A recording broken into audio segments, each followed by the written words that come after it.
How did we all get so doggone serious?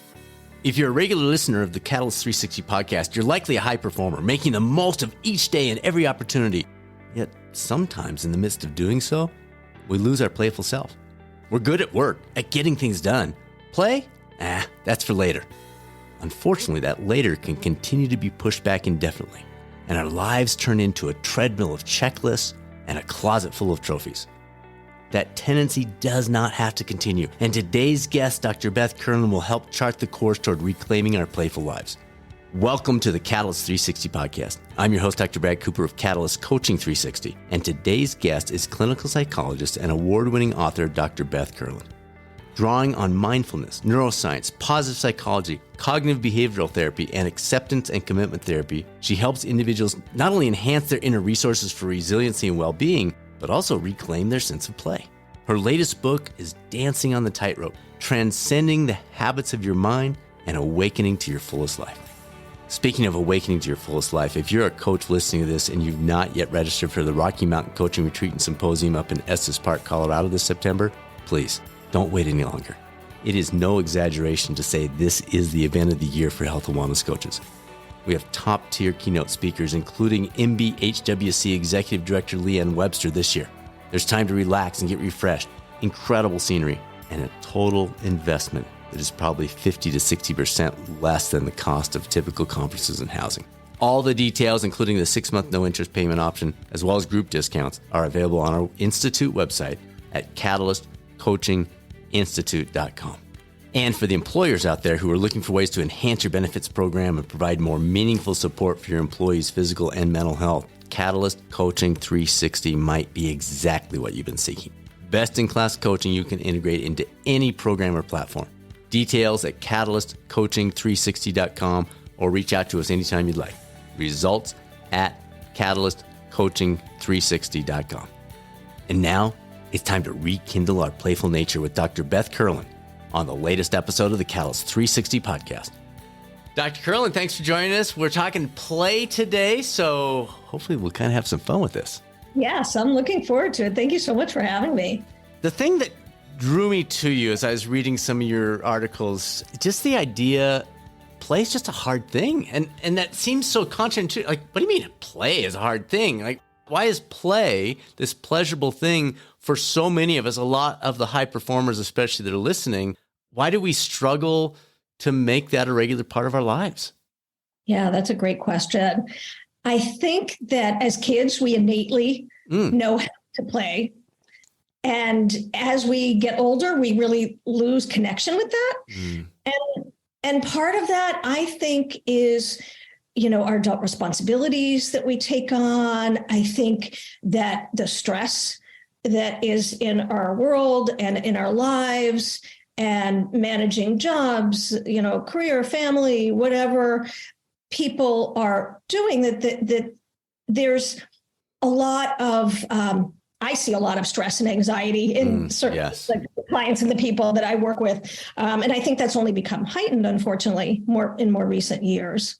And so here's the thing that's really interesting, and I love diving into this understanding of our autonomic nervous system, because that really underlies play. Yes. And so great place to start. If I can, let's go that route. Absolutely. That's beautiful. A little bit to just give a framework, because I think this helps to understand why it's hard sometimes to get into that play zone. I'll talk more about that in a sec. And what things might help, and I'm sure we'll. Perfect. Yes. But so we have this survival wiring that, through millions of years of evolution, helped our ancestors survive harsh conditions. Think about the saber-toothed tigers and all of that.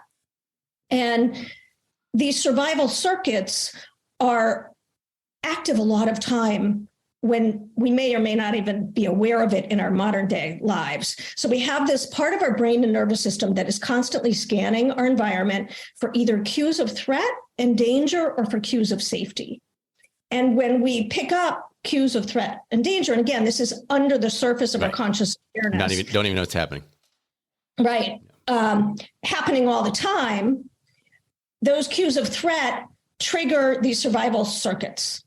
And so think about and it goes in this hierarchy. So the first place that our bodies go is more of that fight flight response when we face some kind of a perceived threat. And that could be, get stuck in traffic or trying to manage a career and then, having small kids at home or whatever other, facing, all the stressors in our current world now, right?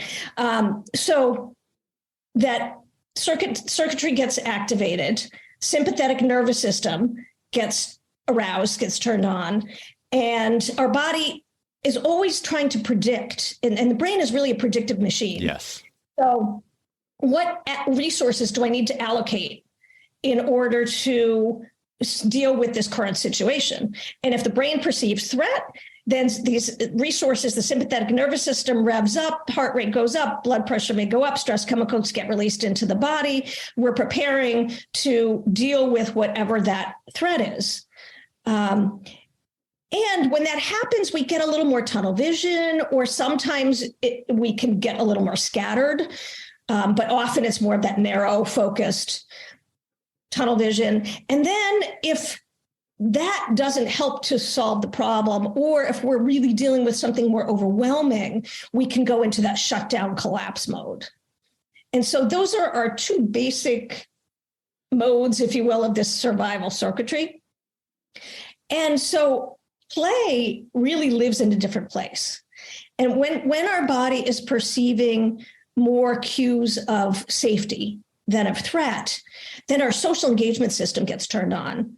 And this is our, where more of our rest and digest happens.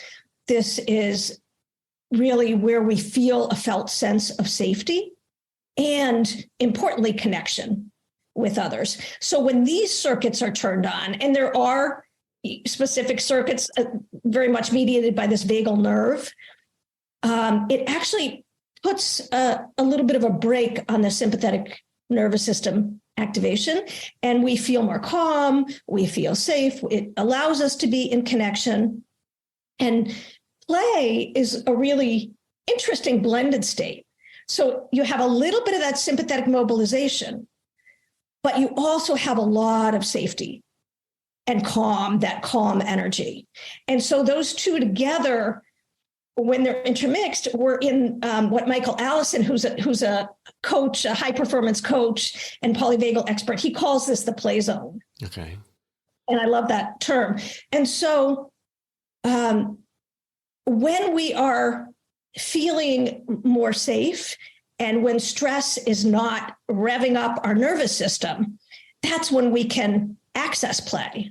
That play is actually in some ways you could think of it as a physiological state, as well as more of a mental state of well-being, if you will. So going back to that question, why is it so hard for us to sometimes get into or access play, is because if our stress response is dialed up so much of the time, then we're not able to activate those circuits that bring on more of that sense of safety, connection, relaxation, and then a little bit of that energy where we can be playful. We can allow ourselves to. Is some of that... Okay, so you said when you're feeling safe, in our world, obviously there's a lot of variables to this on where you live and your current situation, your home situation and all, but many folks reasonably safe in North America. Yeah. Are the cues then related ever to maybe time of day, place? So I'm thinking of myself, but I'm thinking of many friends and peers too, that once it's like, I generally work till about 6 p.m. So once 6 hits, it's easy for me to play. Susanna and I enjoy whatever, going down to Old Town or whatever. It doesn't matter what it is. But before that, I don't. It's work time. So I'm safe. I'm not feeling danger at work, but it's not 6 yet. So, I'm not free to play. And it's just this weird thing in my head that just doesn't make sense. Is there something about time and day, or weekends. People maybe can play well on weekends, but not during the week. I don't know. Is there anything there? Yeah. So let me say, just to clarify a little bit, when I'm using safety, that is fairly loose in terms. Absolutely. But I mean, of course, physical safety, but just more of that calm energy where our nervous system can really relax. Yes. That's what I mean by that. So sometimes, we could be at work and it's not that we're feeling a threat. Yeah, somebody's not going to hit us on the head. Right. In a real zone of, okay, I'm, banging this workout. I'm focused on this task at hand. And so there, there could be a little bit of a drive there, which is not, that's great. There's nothing wrong with that at all. But there can be. I mean, and that's the key of your research is if we're not integrating that play, if the work is overwhelming that, then there are physical and mental dangers involved. Right. Absolutely. If we get stuck in our survival circuits, right, that's when we are more at risk for burnout or other kinds of, psychological unwellness. Right. But it's normal to go in and out of these states all day long. So it's normal to have that sympathetic activation and sometimes to shut down a little bit more and sometimes to, feel that calm. So going in and out of those states is not a problem. It's just when we get stuck in survival mode. And sometimes, and I can speak for myself, being, I would say, wired definitely more that type A, anxious kind of person, that I know what it feels like to get stuck there. And so kind of a side note, a graduate professor once said to me that we often teach people what we most need to learn ourselves. So yes, we had Kelly McGonigal on years early on in the podcast, and she said, Brad, most research begins as me search. And I always love that. Yeah. And just to clarify too, to the listeners, I don't do any research. I take in research. You compile it into your books. Exactly. Yes. But more my clinical experience and my lived experience as well. You're the meta analysis person. Yes. Okay. So you've written about reclaiming our playful selves. Can you explain, first of all, why playfulness is so essential for our well-being and how it can be positively impacting not just our personal lives, but our professional lives also? Sure. Yeah. So again, going back for a minute to that understanding the physiology of play, that when our nervous system is in a more relaxed, restful place, and again, we need to have a little bit of energy there for play too. So we're not totally chilled out, just lying on the beach. Right? I mean, we can be occasionally. That's right. But when our nervous system has more of that ventral vagal energy, that calm energy, right? That putting the brakes on the stress response, our body is in a state of rest and recovery and growth. And so from a health perspective, that's a really important place to be, and to be able to find places during our day, during our week, where our physiology can shift into that state so that our body has a chance to be in rest, growth, recovery. Just as a side note, and I know I'm going off. We love going off. Rabbit trails are awesome. We should change this to the Rabbit Trail podcast. Yeah, but a little stream of consciousness here. I used to, for many years, I trained pretty heavily for doing triathlons. And it was definitely a form of play for me, but I tended to overtrain. And so I pushed my body too hard. And the best thing my coach, ever said was, you've got to give your body rest. And really learning how to do that was hard for me. But that rest and recovery is so vital to our body being able to function well. And so this idea of Wait, let's stay on that rabbit trail for a second, because I think especially for many of our listeners, this could be an intriguing conversation. So I enjoy triathlons as well. I've done 11 Ironmans. We won the Race Across America bike race 5-6 years ago. So you and I are looking in the mirror here, like same problem, same issue. And had you asked me, I'm not training that seriously right now, but had you asked me in the midst of that, is that play? I would say, oh yeah, that's my play. But was it really, or was it a work that I wasn't paid for, and so it was easier to categorize it as play? But the reality is, it was work. What are your thoughts on that? Because I think that happens with a lot of high performers, where we pick hobbies that require hyper discipline, hyper focus, changing our lives in these ways, like dialed in. Maybe that's good, but I don't know. Maybe it's not. Maybe it's just extending our workday. So I think that's a great question. And I think that there's a real interesting edge there that's really important to try to pay attention to. And again, some of that goes back to really listening to the body and listening to the autonomic nervous system and the messages that we're getting. And so I can feel for myself now, and of course I've worked at this, but when I'm in more of a driven state, mm-hmm. And I love to focus on things, whether it was training for or writing your books. Yeah, exactly. Yeah. But there's a place where it tips over into something where I lose that more calm energy, and it really becomes more clenched and constricted, pushing and driving, and that, and there's that edge, whether it's work or triathlons or even that something that can be play, like training for a sport, can really turn into tapping into keeping our stress response engaged too long. And for me, it came out physically. I developed this really bad eczema and kind of some unexplained, fatigue and other symptoms. My body was at points, just screaming to me saying, hey, you got to listen.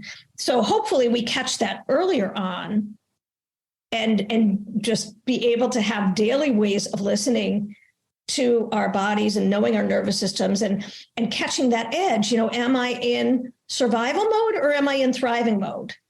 Because it has a very different feel to it. Okay, so let me ask you this.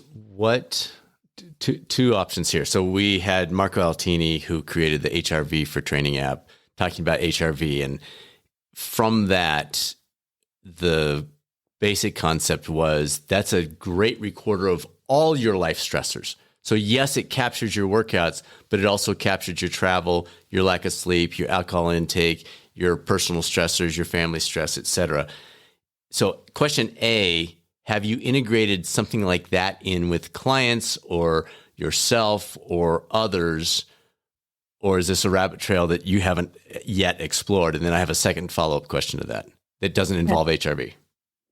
So I personally have a heart math monitor, both on my computer and my phone. I have worked with clients sometimes using biofeedback. What I love about biofeedback is that within a few minutes, people can see on the screen that even just changing their breathing. Yes. It's a visual representation. It changes what's happening in the body, right? So you can see right on the screen, I've just shifted from more of a survival mode to something that invites more thriving. Right. And so I find it helpful to play with that. I personally, and again, I have introduced that to some clients as well. I don't use it regularly at this point for myself, but I do find it helpful. All right. The follow-up question is completely unrelated to that. So it shouldn't be called a follow-up. It should be called a secondary rabbit trail or something. We have 3 kids. They're all married now. And I used to encourage them to think about their dating lives in the context of how was that influencing other aspects of their life. So they would start dating someone. Okay, how does that influence your sleep, your energy levels, your exercise, your eating, your schoolwork, et cetera, et cetera? if those things are improving, generally, there's going to be some exceptions, generally, that's probably a really awesome relationship. If those things are being depleted, if those things are drawing down, that's probably not a very positive relationship. Do you see a way to take that concept and apply it to our play conversation here with Ironmans or triathlons or whatever else, but to analyze play and say, if your choice of play is improving relationship, sleep, professional outcomes, et cetera, that's probably really play. If your play is making you late for work, is affecting your relationships, is, go down the list, then maybe that's not play. Am I totally making this up? Is there something to this? What are your, just off the top of your head? No, I think that absolutely. Because again, it goes back to how are we allocating our resources? And that starts in the body, but that also extends, then into what it looks like in these different areas of our life. So if we are spending too much energy in that sympathetic nervous system mode, that stress mode, we are depleting ourselves, and that will show up in our relationships or in our work or things like that. There are signals and signs of that. And if we are feeling more energized by doing this activity, that's also going to show up. So going back to that, like, how is play helpful? One, our physiology in that state does more growth and recovery and that kind of thing. But also it brings us into connection with people. Yes. Whether we're playing with others or even just playing individually, but if I am being energized by what I'm doing, I'm going to be everything else. Yep. Playful and positive and fun to be around with, and what I bring into my relationships.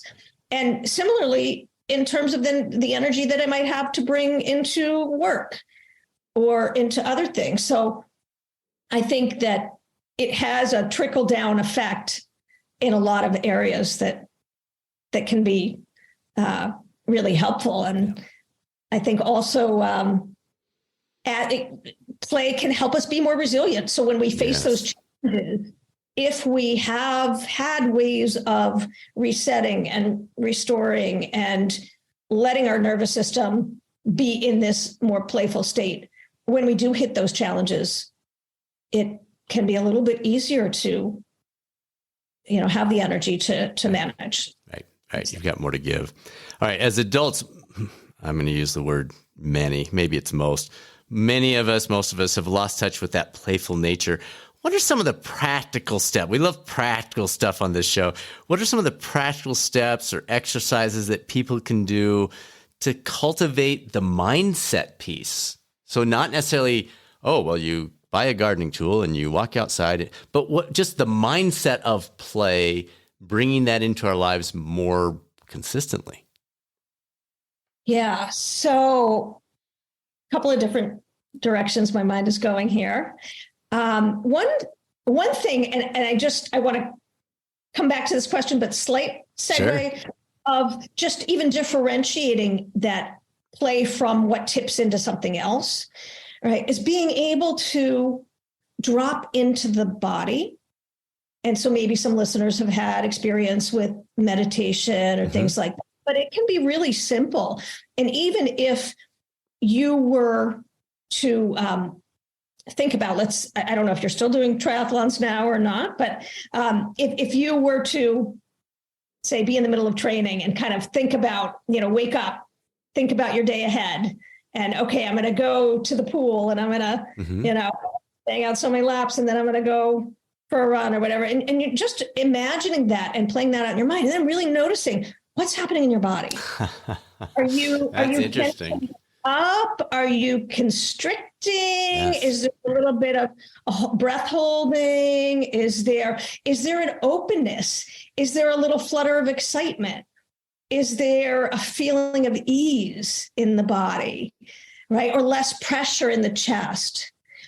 Some of these little subtle cues can be really helpful in terms of guiding us towards what energizes us and what depletes us. So I guess going back to the question of what things can we do on a practical level to move towards play, one is just beginning to pay attention to these little signs and signals in our body, in our nervous system, that can really guide us and let us know, oh yeah, when I think about doing this thing, oh, there's like a lightness, I just felt, some excitement there. Well, that's really helpful information. So another thing. Wait, let's pause on that, because that word you just said, a lightness, it might be a lightness or it might be an energizer, right? Like, so it's not, you joked about the beach earlier. Play is not chill always by requirement. That is one aspect of chill. Chill also might be, I'm going to that master swim group and today's the day I'm going to try to move up a lane or whatever it might be. That also, it's the positivity of it. Either this will be relaxing, positive, or this will be exciting, positive, or energizing. Am I hearing that correctly? Yes. Okay. Yeah. And it can take different forms on a continuum, let's say, right? So if you're in a high performance tennis match, there's going to be a lot of mobilized energy and focus and drive there.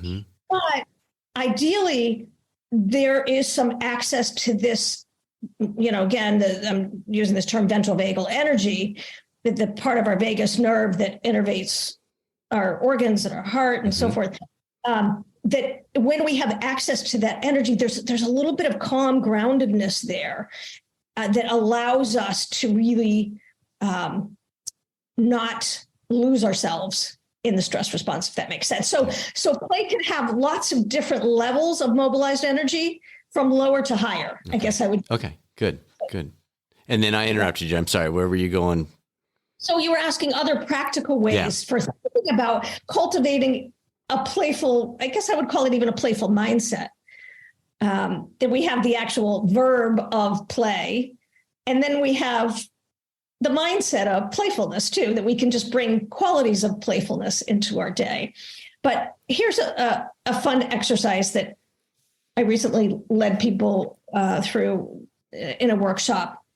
But you could take a moment, or listeners now could even, if they want, able to close their eyes and to take themselves back to a moment in childhood when you were playing, to think about something that you love to do and to really visualize yourself playing as a kid, and to be curious about what the nature of that play was. And it can take so many different forms that for some people, it may be more physical, running around. For other people, it might be inventing something or building something. Or some people, it might be, more solitude, make-believe play, others bringing into connection with others. But really going back into your youth and thinking about what are those things that you loved to do as a kid. And then I like to encourage people to write it down, make a list of as many things as you can think of that you love to do, that really energized you, that brought delight as a younger person, and begin to look for themes. So start to look for, like for me, I had a number of forms of play, but I say one of my big ones was imaginative play. I loved using my imagination to create things, and that creativity was so important to me as a kid. And that is what I now bring in and find so energizing in my life, when I can tap into and bring creativity into different areas of my work.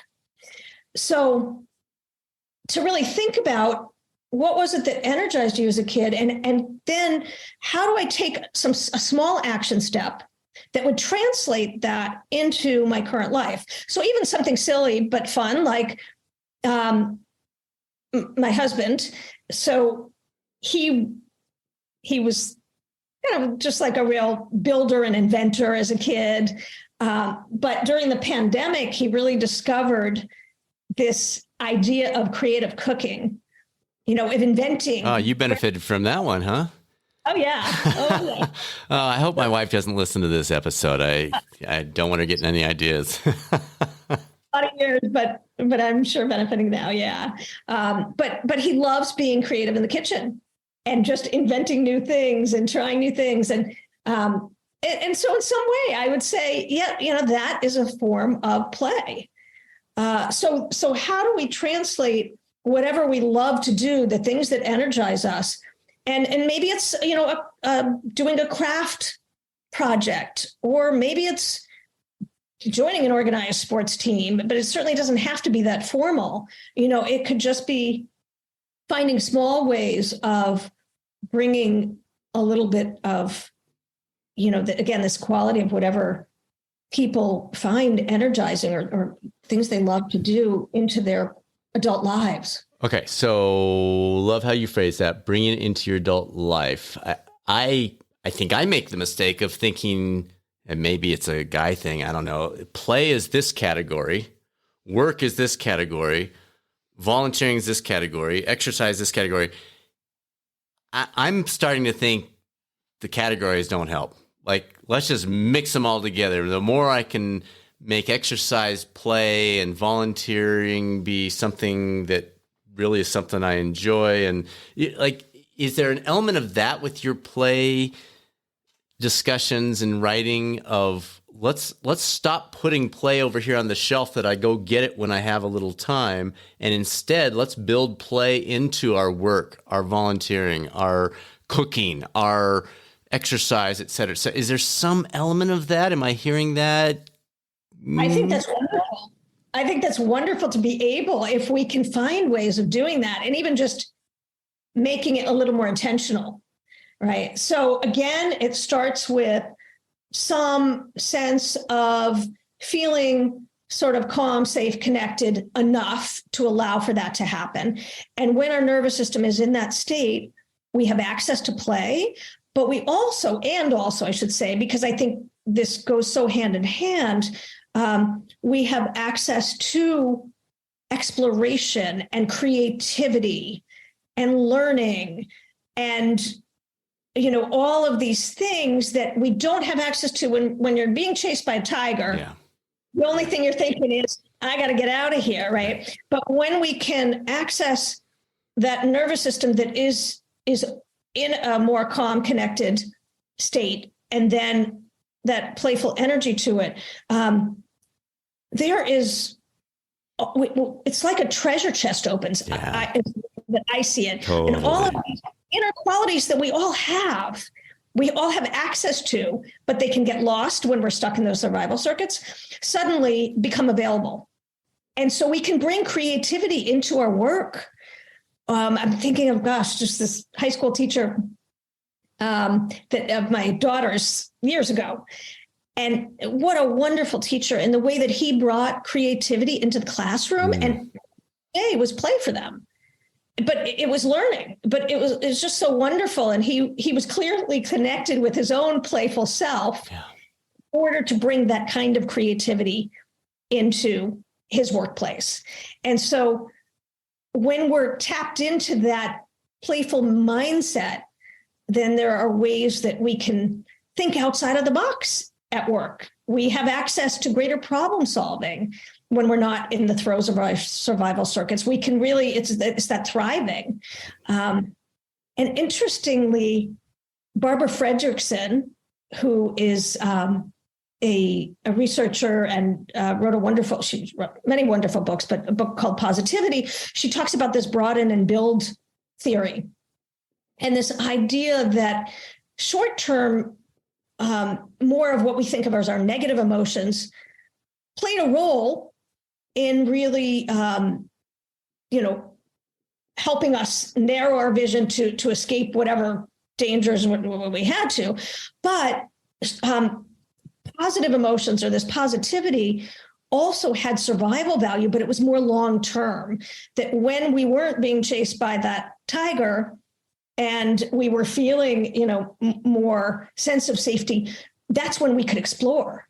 That's when we could go out and learn and create and do things. And so again, these these thriving circuits can really apply to, and we can kind of bring this energy into all different areas of our life, certainly relationships, and just looking for, and I'm a big believer in looking for small moments, not just the bigger one. Right. And so just little ways that we can be playful in, at work, in our relationships, in our personal lives. Yeah, tuning into those. Let's go down this path. We've kind of touched on this one already, but playfulness, it's often associated with the leisure activities, the hobbies, that kind of stuff. How can we incorporate it into work? You've mentioned how playfulness can enhance creativity. You've talked about how it can give us more satisfaction, more energy, more engagement, better relationships at work. Are there ways that we can purposefully, those are the outcomes, are there ways that we can more purposely bring that play into our work to achieve those outcomes? So I think a couple ways that I would answer that. One is we can certainly cultivate, or try to cultivate this playful mindset so that when we're at work, we have more access to these inner resources. Okay. Bigger toolbox. Yeah. Problem solving, all of those kinds of things. I think that there's a larger level answer here in terms of from the top down, or from like organizations creating environments in which there's a real culture of well-being. And so I've seen some companies do this really well and others not so much. Yes, we have too. Even physical spaces in the workplace where people can, maybe a little lounge that's really inviting, where people can go and connect and relax, and that gives the message, hey, it's okay to take a break and have some downtime. I know a lot of companies have done these kinds of challenges, various, sometimes fitness challenges or other kinds of challenges, where that is bringing an element of play into the workplace. So that's coming from top down, from the higher up, right? Inviting the people in the workplace to play in some ways. And I think that's wonderful because it brings people into connection in a different kind of a way than, if you just have your serious hat on working on a project or that kind of thing.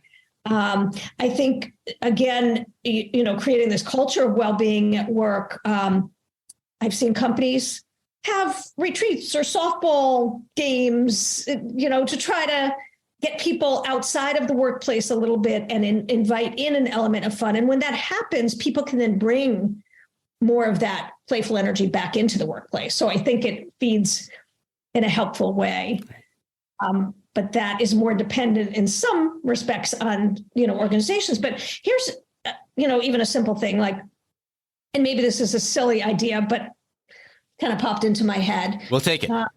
But even, at a workplace, bunch of colleagues getting a big whiteboard and using that whiteboard to maybe, write down things that you really appreciate about another coworker. Or here's my favorite joke of the week.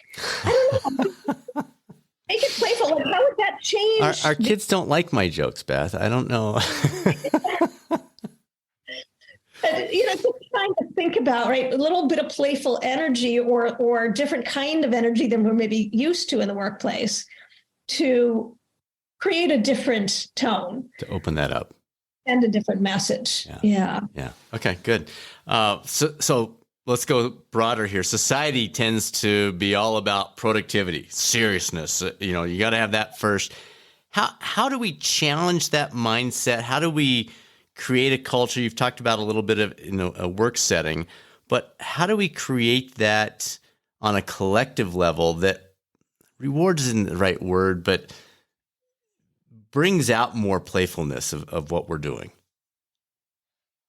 So I think it starts maybe in one respect by challenging a little bit of what I would call, for lack of a better way of saying this, the old school mentality. Yeah. Because I feel like that there are these messages in our culture, at least as I've grown up, to push really hard. I see this in terms of some of the hours that people, no doubt, kind of jobs that's expected. Right. People are just supposed to be putting in 80-hour work weeks. Right. So I see this. My son played a lot of sports in high school, and I can even see the travel teams, different coaches, different messages about, are we really talking about work, or are we talking about play? Exactly. And over. But I think on a personal level, also think, and I speak for myself, because there's that sense like, got to, a lot of my earlier life, and I'm trying to really move away from this, got to push myself, got to do more, got to achieve, got to go through school, get that good grade, to go to the next thing, to get on to the next. So there's this mentality that all of this driving and striving is where it's at. And that when we, again, get stuck in that mode, we forget that there's this whole thriving mode that we don't have access to when we're too deep in that. Right. And just to know that having that balance, creating more play and more opportunities for reset, allows us to be more productive. Ultimately, I believe, allows us to be more motivated. I mean, in the workplace, we certainly know, not so much research that I'm aware of on play, but certainly on stress, that stress affects productivity, stress affects sick time. Absolutely. Motivation, all those kinds of things. So really shifting the mentality to understand that having more play really allows us to then bring more energy into these other areas of our life as well. Okay, so I heard you say something along the lines of we need to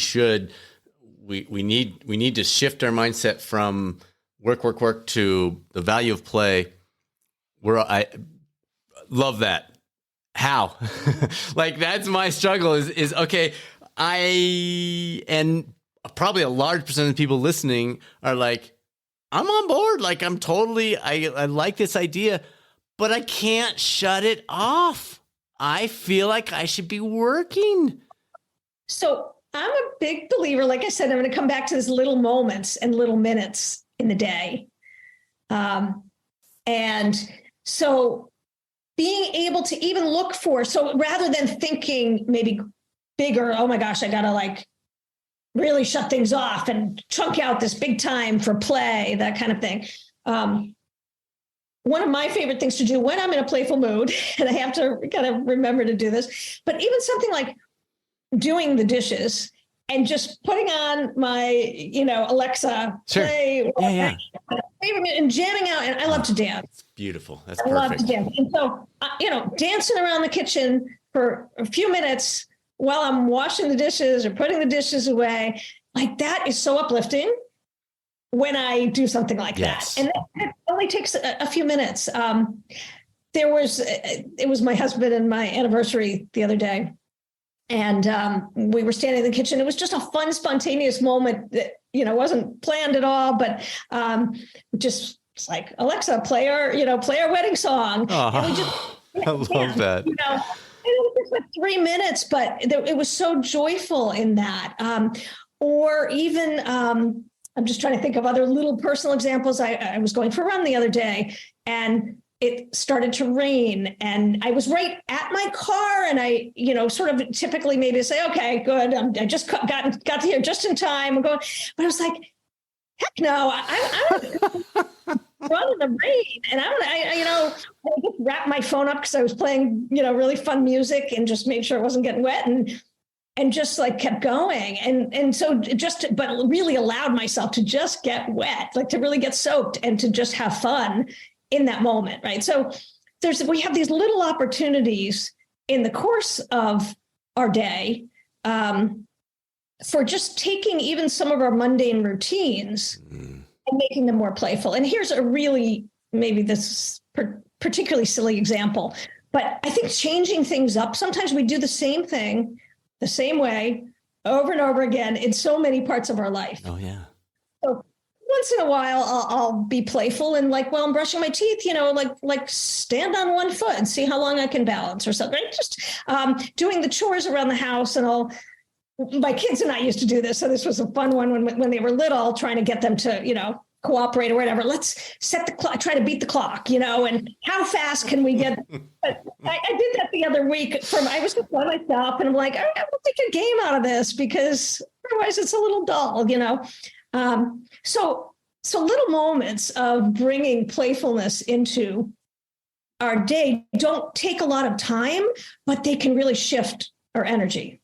So much value to what you said. There's so much in there. We just did an episode, I don't know, a month and a half ago or so, about finding or bringing in the joy into that whatever, that work, that volunteer, that setting, that, home chores, that kind of stuff. I was thinking about the title of your latest book, Dancing on the Tightrope. There's so much to that phrase because you're talking about it's the little moments. It's a tightrope, folks. It's not easy. You've got to be tuned in. You've got to, I'm falling a little bit more towards the work thing here. Let me not fall off the edge. Let's get back here so love that title in the context of what we're talking about right now. That is so powerful.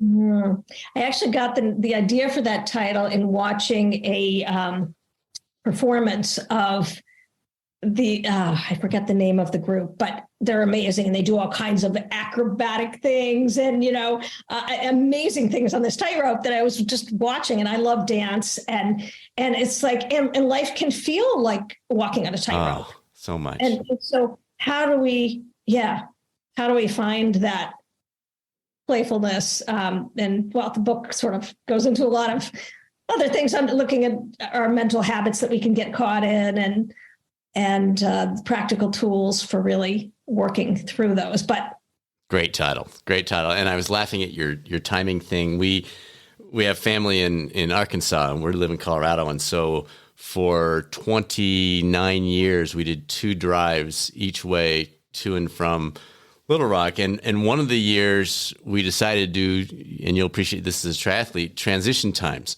So instead of stopping at the gas station and the Subway sandwich place and that kind of stuff and just being like, okay, we'll go, I was like, all right, kids, this year, let's see what we can have for our total transition times for the whole trip. And they were into it. They are like, I remember we stopped, they still joke about it now. They're all in their late 20s. And they would be like, Subway sandwich, okay, Josh, you go to the bathroom first. I'll order for us. And then Danielle, you wait in line and I'll go to the bathroom and they come back to the car and they're like, all right, Dad, how long was that? And I mean, it was just the funniest thing. And yet it also got us to Little Rock an hour and a half earlier because you're doing every stop in 6 minutes instead of 27 minutes. So anyway, the fun can also create some great value out of that. I love that. So let's shift course just a little bit. Share with us the most significant findings or insights from what you've looked at on mindfulness and resilience and how they can be applied to everyday life. My PhD work was in mental toughness, which is a close cousin of resilience. I just love to hear some of the things that you're seeing play out. People hear so much about mindfulness. Resilience was probably the word of the year 2 years ago. Everybody used it in every single sentence they had. But where are you seeing the biggest value related to one or both of those terms? Wow, that's a bit of a loaded. Yeah, I gave you about 4 hours worth of material there. I'll try to pick out a few things in response to that. So I think cultivating mindfulness, I've seen in my own personal life and with the clients and patients who I work with, it can be really transformative. That's a big word. Because one of the things that this quality of mindfulness helps us do is to see the things that are gripping us, to notice the thoughts and sometimes even the emotions that we can get hijacked in from a different place. Right? When we cultivate this mindful awareness, it's like taking a half step back so we can see what's arising from a different vantage point. I have a new book coming out early 2024, talks all about shifting vantage points, and there's a lot of like underlying mindfulness in this. But this idea that when we're caught in the grips of our thoughts, that these things we say to ourselves, all the time, we believe our thoughts to be true, and so many of them are not, especially our critical thoughts, or these kinds of things we tell ourselves. And we can also get caught in our emotions, sometimes hijacked by them, overwhelmed by, anger or frustration or whatever that might be. And mindfulness allows us to be able to just step back and see what's arising so that we can navigate a little more clearly. And the metaphor that I love to use, and the tool that this foundational tool I try to give everybody, is what I call the tool of the flashlight. So imagine if you were walking around in a pitch black room and you're trying to get from point A to point B. You might be, there's furniture, there's obstacles in the room. You'd be bumping into things, tripping over things. It'd be kind of challenging. Somebody hands you a flashlight. Suddenly the room is illuminated. Those obstacles are still there. They don't go away, but you navigate with greater ease. And so when we have that mindful awareness, we're able to see like, oh, wow, during the pandemic, there was a lot of stress and anxiety for all of us. Absolutely. And for myself, I would often wake up in the middle of the night, with a lot of anxiety. And just being able to then notice the times when, instead of being just caught in it, when I could step back as the mindful witness and recognize like, oh, wow, here's my mind bringing me to all of these what if scenarios. And none of them are actually happening right now. I'm in the safety of my bed. And my husband, at the time, he was a frontline worker, so he was dealing with some patients with, going into working with patients who had COVID or whatever. So there's a lot of fear that I had. Yeah. But being able to just catch myself and notice, oh, this is my mind, running way ahead, trying to prepare me for worst case scenarios, which aren't actually here right now. Then open the door for me for a little more self-compassion, a little more self-soothing. And it wasn't that the fear necessarily went away, but it didn't grip me as much. And then I was able to access other resources to, soothe and comfort and calm my nervous system. So that, I think, is just one little example of the way that mindfulness that gives us some choice, that when we see what's arising and the way that our minds can add to our suffering. We often have difficult experiences, but our minds can attach a narrative which make those experiences more challenging. Well said. Yes. Okay, I didn't do well at something at work or whatever now, but the narrative is, okay, I'm a failure. I'm so stupid. I can't believe I did the toilet bowl going down the drain at that point. But it's noticing that, right? So if we can notice that, oh, whoa, yeah, this was a really upsetting moment. And here's all the things that I'm telling myself that aren't actually really true. If I take a look at it, it's distorted. It's not, okay, that loosens the grip. Now I have a little more choice for how do I go forward and meet this challenge? Whatever. Yeah, I like that.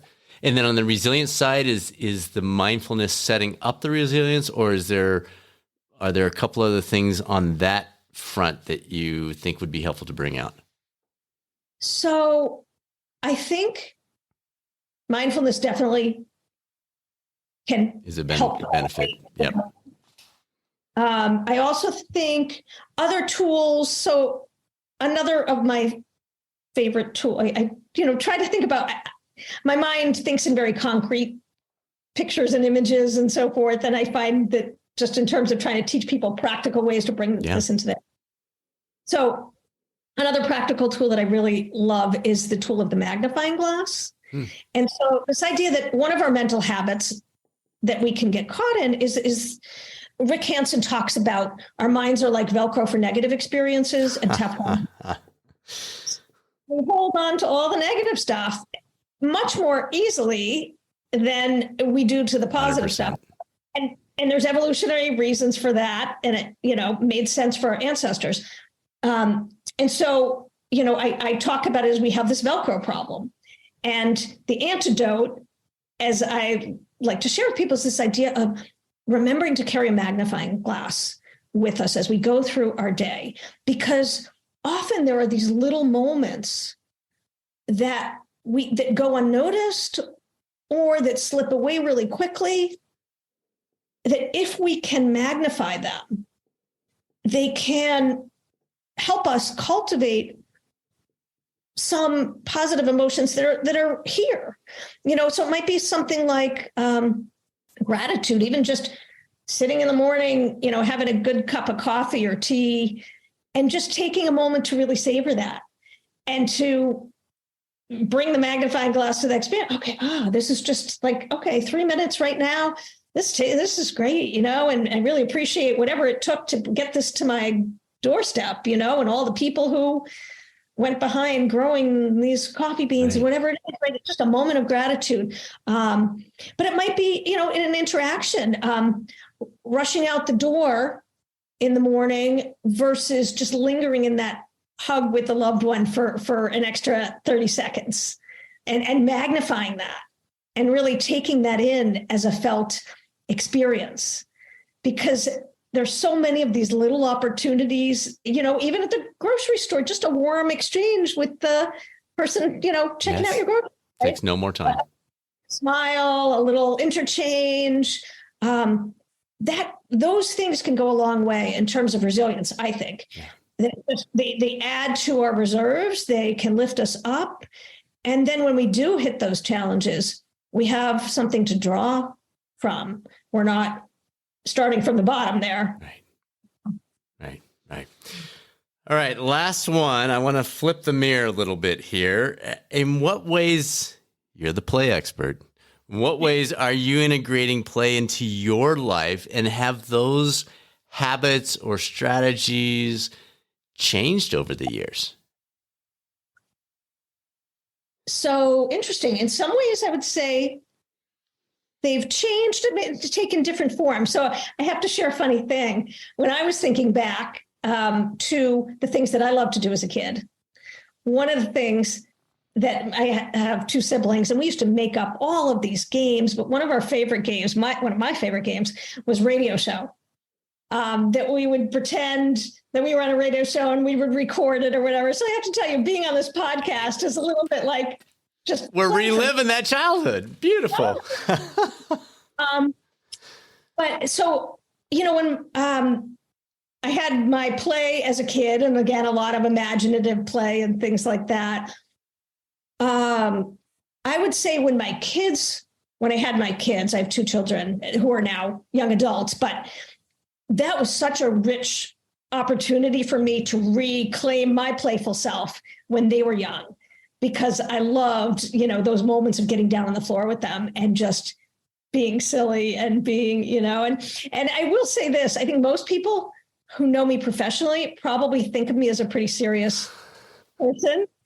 There are, some people in my lives, my kids being one of them, that, and obviously my husband and other people who are close to me who really get to see more of this playful, side come out. But I think so during the time I was raising my kids, that was a wonderful opportunity for me to reconnect with play. And then interestingly, when my daughter left for college, I had the floodgates opened for me on my creativity because I suddenly had more time. Mm-hmm. And that was when, kind of long story about how the book came about, but I wrote my first book. Interesting. writing is definitely a form of play. Not so much the book editing part, not that, but the actual writing is really playful. So for me, when I connect with my creativity, that's play for me. There's something that I do that is really fun called this gateless writing method. And it just creates a really safe, comfortable environment for writers to, you get a prompt and then you write and you share with each other. And that is absolute play when and I'm doing this now like once a week. So that's playtime for me. And I think even just, doing, I did a workshop recently on reclaiming your playful self. So like that was play. I try to bring as much of this sort of fun, creative stuff into my work life because it really feels like, there are times when I feel like, oh my God, I'm like a kid at a playground here. That's not always how my life looks and feels for sure. But I feel like in my adult life and more recently, some of these creative endeavors are ways that I am able to incorporate playfulness. I love that. And the incorporating piece, we talked about this earlier in the discussion. You're bringing it in. You're noticing it. You're mindful of it. You're grateful for it. It's all these tightrope dances that you're able to integrate into the life that the rest of us are living without noticing those things, without integrating, without tuning into, without being grateful. So I think that's fantastic. That's perfect. So yeah, just sometimes that I think really helpful to bring intention. That's the word. What we're doing, what we want to bring into the day. I'm a big believer in mental rehearsal and visualizing things, and even at the beginning of the day, kind of thinking about, okay, what would that look like if I brought a little more play into my day? How could I do that? Because if we can rehearse it in advance, it then becomes easier for us to find our way into that play zone physiology sometimes, 100%. So. Absolutely. I love that. Dr. Kurland, great stuff. Thanks for joining us. This was fun. Was that supposed to be fun? Is an interview fun? This was definitely fun for me. So I'm so appreciate you having me on. There's no doubt this is definitely an area I've struggled repeatedly over the years. Very helpful information, Dr. Kurland. If you have questions about pursuing your MBHWSC approved coach certification, we have one more cohort kicking off in 2023, but that's it. If you'd like to learn more or talk through the details related to your current or future career plans, please reach out anytime. Results@catalystcoaching360.com. We'll get some time set up to get your questions answered. And now it's time to be a catalyst. This is Catalyst Coaching 360's Dr. Brad Cooper. Make it a great rest of your week, and I'll speak with you soon on the next episode of the Catalyst 360 podcast, or maybe over on the YouTube coaching channel.